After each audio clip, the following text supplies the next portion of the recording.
నీకు డేట్లు లేనప్పుడేమో ఆంధ్రాలో పడతావు, నీకు డేట్లు ఉన్నప్పుడేమో షూటింగ్లు చేసుకుంటావు. ఇది ఏం రాజకీయం అని అడుగుతున్నా. ఇదేమన్నా పార్ట్ టైం జాబా? ఆన్సర్ ఇవ్వు. సిగ్గున్న ముంజాగొడుకు అయితే నువ్వు కరెక్ట్గా మింగితే పుడితే నువ్వు ఆన్సర్ చెప్పు. అరే ఊచుకోత అంటే ఎలా ఉంటుందో తెలుసా? ఈ జూన్ 4 తర్వాత,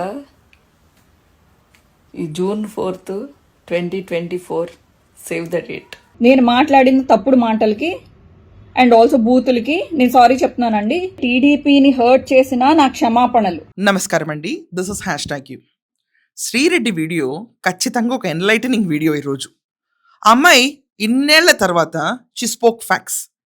నిజంగా శ్రీరెడ్డిని అప్పుడు అరెస్ట్ చేస్తారు అన్నప్పుడు నేను అబ్జెక్ట్ చేశాను. అంటే క్షమించండి అని చెప్పేసింది కదా.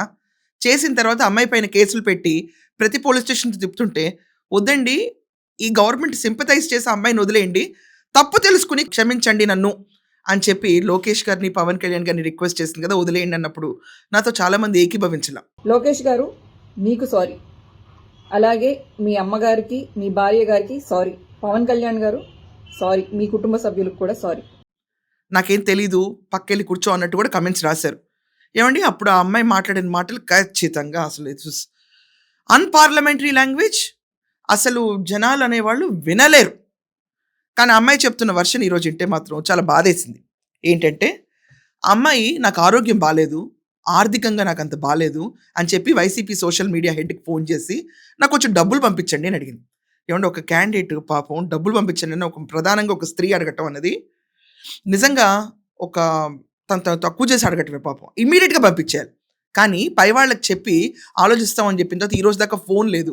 నేను అనారోగ్యంతో ఉన్నానని చెప్పి రీసెంట్ గానే నేను ఇదేంటి సోషల్ మీడియా హెడ్లకి ఫోన్లు చేసి చెప్పాను. నేను సార్ నేను ఇలా ఇబ్బందులు పడుతున్నాను, నాకు కొంచెం ఏదైనా ఫినాన్షియల్ గా హెల్ప్ చేయండి అని చెప్పి మేము పైన వాళ్ళని అడిగి చెప్తామని చెప్పేసి ఇప్పటి వరకు అడ్రస్ లేరు. ఇంకా ఆవిడేమంది శ్రీరెడ్డి ఇక్కడ క్లియర్గా, నన్ను అంటే ఒట్టిపోయిన గేదెల్ని కబేళా కమ్మేసినట్టు వాడుకుని వదిలేస్తారేంటి కార్యకర్తలని ఇష్టం వచ్చినట్టు. ఎవరో ఐపాక్ని ఈ టీంని నమ్ముకున్నాడు కానీ జగన్మోహన్ రెడ్డి కార్యకర్తలు నమ్ముకోలేదు. అయినా కూడా ఇప్పటికీ నేను వైసీపీ పార్టీలోనే ఉన్నాను. ఒకవేళ ఈ అమ్మాయి కార్యకర్త కాదు, వైసీపీకి సంబంధించిన లేడీ కాదని లెటర్ రిలీజ్ చేసినా నేను అలాగే ఉండిపోదాను తప్ప ఏ పొలిటికల్ పార్టీలో జాయిన్ అవ్వను. కడుపులో ఇంత బాధ ఉన్నా అంటే ఇది నిజంగా బోరుగడ్డ నీళ్ళ తర్వాత సెకండ్ ఎగ్జాంపుల్ ఈరోజు మనం చూస్తుంది. With in a week span 2-3 రోజుల్లోనే ఇంకో క్యాండిడేట్ బయటకు వచ్చి వాళ్ళు పట్టించుకోలేదని ఓపెన్గా బహిరంగంగా చెప్పిన వీడియో ఈరోజు శ్రీరెడ్డి రిలీజ్ చేసిన వీడియో సోషల్ మీడియాలో హల్చల్గా మారింది. ఏమంటుంది తను, నా కడుపులో ఇంత బాధ ఉన్నా, నన్ను వేలేశారు, నన్ను పట్టించుకోలేదు, అనాథలాగా వదిలేశారని తెలిసినా కూడా ఇప్పటికీ నేను జై వైసీపీ, జై జగన్ అన్న అంటాను అంది. నిజంగా ఆలోచించుకోవాలి వైసీపీ వాళ్ళు తీసుకున్న లైన్ చాలా రాంగ్ లైన్. బూతులు తిట్టించడం అనేది చాలా రాంగ్ లైన్. అమ్మాయి ఏమంటుంది, ఆ రోజు అబ్బా నువ్వు బాగా మాట్లాడుతున్నావు అమ్మ అన్నారు తప్ప నా దగ్గరికి వచ్చి ఎవరు నువ్వు ఇంత బూతులు మాట్లాడుకోండి. కొంతమంది చెప్పారు నన్ను ఎందుకు అంత అగ్రెసివ్గా వెళ్తున్నావు, ఎందుకు బూతులు మాట్లాడుతున్నావు అని. కానీ వైసీపీ వాళ్ళు ఎప్పుడు నాకు కనీసం గైడ్ కూడా చేయలేదు.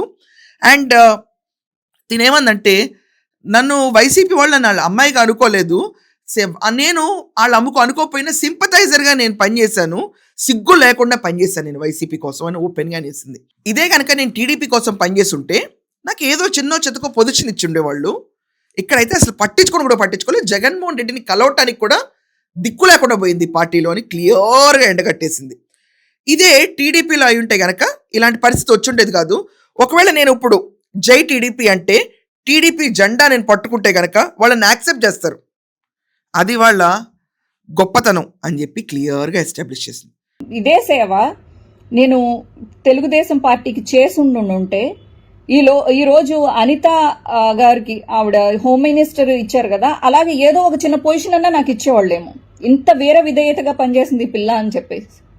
ఖచ్చితంగా మీలాగా అయితే అవాయిడ్ చేసి మాకు సంబంధం లేదు ఉంది అది ముట్టనట్టుగా నన్ను అస్పృశ్యురాల్ని అనాథం చేశారు. కానీ టీడీపీ అయితే అలా చేయదు. వాళ్ళ పార్టీకి వేరే విధేయతగా, వాళ్ళ పార్టీకి ఇంత సేవ చేస్తే ఇంత ఇబ్బందులు పడాల్సిన అవసరం వచ్చుండేది కాదు. ఇప్పుడే నేను జై టీడీపీ అని అంటే, నేను ఇప్పుడే టీడీపీ జెండా పుచ్చుకుంటే యాక్సెప్ట్ చేస్తారు, అది వాళ్ళ గొప్పతనం. డెంట్ మీద డెంట్ కార్యకర్తలు నోటితో పని చెప్పి ఇష్టం వచ్చినట్టు చెలరేగిపోయినా ఎక్కడా పట్టించుకోకుండా వాళ్ళని వాడేసి, వాళ్ళని అడ్డదిడ్డంగా వాడేసి, తర్వాత మీరెవరో మాకు సంబంధం లేదు, వాళ్ళ కష్ట సమయాల్లో పక్కన కూడా ఉండకుండా, ఓన్ కూడా చేసుకోకుండా, కండువా కూడా కప్పకుండా వదిలేసిన బ్యాచ్ వైసీపీ. శ్రీరెడ్డిని చూసి నాకు సింపతి వస్తుంది ఈరోజు. నిజంగా I'm literally sympathising with this lady. నా గురించి మీరు అందరు తప్పుగా అనుకోవచ్చు, కానీ ఐఎమ్ సింపథైజింగ్. ఈ పొజిషన్ చూడండి.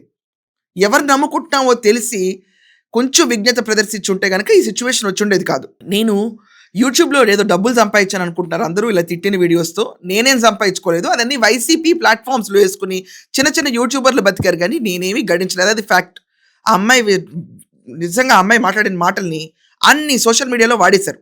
పూర్తిగా నాకేసి వదిలేస్తారు.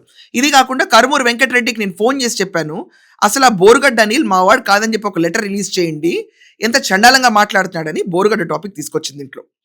అప్పుడు వాళ్ళెవరూ మాట్లాడలేదు. బోరుగడ్డని వైసీపీ నేత అని ఎస్టాబ్లిష్ చేశారు అని. At the same time Borugadda office పైన దాడి జరిగితే వైసీపీ నేత బోరుగడ్డ అనిల్ అని చెప్పి సాక్షిలో ఎలా మాట్లాడాడో అది కూడా ప్లే చేసి వినిపించి, ఈ శ్యామల వీళ్ళందరూ ఈ రోజు వచ్చిన వాళ్ళు నేను ఏ రోజు ఒక్క ఫోటో కూడా జగన్మోహన్ రెడ్డితో తీయించుకోలేదు అని చెప్పి వెలవెలపోయింది. జగన్మోహన్ రెడ్డి గెలిచినప్పుడు గేట్ తాకే అంత సీన్ కూడా నాకు లేదు, కానీ ఓడిపోయిన తర్వాత జగన్మోహన్ రెడ్డికి నేను మెసేజ్ పెట్టాను, అన్న నేను ఉంటాను, ఒకసారి మిమ్మల్ని కలుస్తాను, నేను పార్టీ కోసం పనిచేస్తానన్న రెస్పాన్స్ లేదు. ఇది వైసీపీలో రోజు రోజుకి పెరుగుతున్న అన్రెస్ట్. కార్యకర్తలు అంటే ఇక్కడ మనం చెప్పాలంటే ఏంటండి, కార్యకర్తలు అనేవాళ్ళు జెండా మోసి పార్టీ ఎజెండాను ముందుకు తీసుకెళ్లే వాళ్ళు కార్యకర్తలు అంటారు. కానీ ఇక్కడ జగన్మోహన్ రెడ్డి ఏర్పాటు చేసుకున్న ప్లాట్ఫామ్స్ ఎలాంటి అంటే ఒక బోరుగడ్డ, ఒక Sri Reddy. I'm very sorry Sri Reddy పేరు ఇలా చెప్పడానికి, బట్ ఆ అమ్మాయి చేసిన బిహేవియర్ అంత అకృత్యంగా ఉండేది. అకృత్యంగా అంటే ఎవరు సభ్య సమాజంలో ఎవరు చూడలేరు అన్నంతగా మాట్లాడింది అమ్మాయి. Worst to the worst. అంటే ఇంత దారుణమైన లాంగ్వేజ్ ఎక్కడన్నా వింటామంటే శ్రీరెడ్డి నుంచి అన్నట్టు వినేవాళ్ళం. ఇలాంటి వాళ్ళందరినీ పెంచి పోషించాడు. అవసరం అయిపోయిందో తీసి పక్కన పడేశాడు. బోరుగడ్డ ఎక్కడున్నాడో ఎవరికి తెలియదు. శ్రీరెడ్డి బయటకు వచ్చి వెలవెలబోతుంది. ఇది కాకుండా జగన్మోహన్ రెడ్డి పార్టీ నేతలందరూ ఇతను వచ్చే ప్రతి పర్యటనకి మేము ఖర్చు పెట్టి వచ్చేసారి టికెట్ ఇస్తాడో లేదో తెలియదు, జనాల్ని సమీకరించడంలో మేము నష్టపోతున్నాం. వాళ్ళు వచ్చి తాగి చిందులేసి కొట్లు ధ్వంసం చేస్తున్నారు. ఎక్కడికక్కడ నియోజకవర్గంలో వాళ్ళు పట్టును కూడా తీసేస్తున్నారు, మంచి పేరును చెరిపేస్తున్నారు. రౌడీల్లాగా బిహేవ్ చేసి రౌడీలను ఎంకరేజ్ చేసుకుంటే జగన్మోహన్ రెడ్డి ఎక్కడా తగ్గకుండా పాత క్లౌడ్ని వాడి వాళ్ళు వదిలేసి, ఎలాగైతే ఒట్టిపోయిన గేదెలను కబేళా కమ్మేసినట్టు ఈ అమ్మాయి అన్నట్టు అదే రీతిలో వాడి వదిలేస్తాడు. కొత్తగా క్రియేట్ చేసి వాడుకుని వదిలేస్తాడు. ఈరోజు రియలైజ్ అయిన సోల్స్ వీళ్ళు, బయటకు వచ్చి మాట్లాడుతుంది వీళ్ళు. రేపు ఇంకెంతమంది వస్తారో ఆలోచించండి. ఇప్పటికి కూడా మారకపోతే వైసీపీకి నిజంగా అంటే కనీసం కూర్చోబెట్టి నువ్వు ఇలా, ఇంకా ఈ అమ్మాయి ఒక వర్డ్ అందండి ఏంటంటే, ఒకవేళ వైసీపీ నెగ్గితే నా భాష మారుతుంది అనుకుంటున్నారేమో, నేను ఈరోజు డిసైడ్ అయ్యాను వాళ్ళు ఎంత మర్యాదగా మాట్లాడతారు నేను అంత మర్యాదగా మాట్లాడాలి తప్ప ఎక్సైడ్ అయ్యి మాత్రం నేను మాట్లాడిన డెసిషన్కి వచ్చేసింది. ఎంత ఆడుకున్నారు వీళ్ళందరి జీవితాలతో, వీళ్ళతో ఎంతమందితో ఎంతమందిని ఆడిచ్చారు. ఇంత నీచానికి పడిపోతుంది వైసీపీ. రోజు రోజుకి ఎవరినైతే ఆయుధాల కింద ఉపయోగించారో వాళ్ళందరూ రోడ్డెక్కి ఈ పార్టీకి మాకు ఇంత నష్టపోయాం ఈ పార్టీతో పెట్టుకుని రోడ్డెక్కి మరి వీడియోలు చేసి ఏమే రోడ్డెక్కి బోరుగడ్డ అనిల్ బయటకు వచ్చి చెప్తున్నారు. ఇంకెంతమంది వస్తారో ఈ లిస్టులో చూడాలి. మొత్తానికి శ్రీరెడ్డిలో మార్పు తీసుకొచ్చిన జగన్మోహన్ రెడ్డి, వాళ్ళ పార్టీ, వాళ్ళ బిహేవియర్. ఇంత పోరాడిన ఈమెకి కనీసం ఇంత రికగ్నిషన్ లేదు, ఒక ఫోటో లేదు, ఒక కండువా లేదు, ఒక మర్యాద లేదు. అది కాకుండా నా దగ్గర డబ్బులు లేవు, ఆరోగ్యం బాగాలేదన్న కూడా కనికరం కూడా లేని పార్టీ వైసీపీ. సో ఏమంటారు మీరందరూ, శ్రీరెడ్డి టీడీపీలో జాయిన్ అవుతుందా లేకపోతే వైసీపీలోనే కంటిన్యూ అవుతుందా? దీనిపైన మీ ఒపీనియన్స్ ఖచ్చితంగా రాయండి. That's all for now. Thank you.